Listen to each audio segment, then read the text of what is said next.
আসসালামু আলাইকুম রহমতুল্লাহি আবরকাতু। নমস্কার, আদাব। আমি রফিক শেখ, ওয়েস্ট বেঙ্গল ইন্ডিয়া থেকে বলছি, পার্ট অফ ভিক্টোরি ইতিহাস।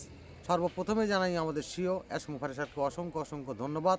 খুব সুন্দর জায়গাতে আমাদেরকে পৌঁছে দেবে, শুধু সময়ের অপেক্ষা, আমরা ধৈর্য ধরে থাকবো।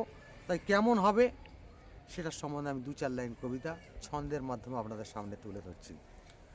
নতুন সকাল, নতুন দিন, নতুনভাবেই সাজবে, পুরনো দিনের অংশগুলো ফিরিয়ে আবার আনবে।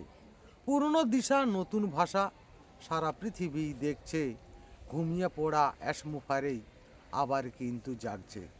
জেগেছে যখন, দাঁড়িয়েছে এখন, অনেক কিছুই ভেবে, ইন্টারনেটের কম্পন আনবেই দুটোকে কিন্তুই নিয়ে। জানবে সকল, ভাববে তখন, সারা পৃথিবী বলবে, ইন্টারনেটের রাজা কিন্তুই অ্যাশমুফারেই জানবে।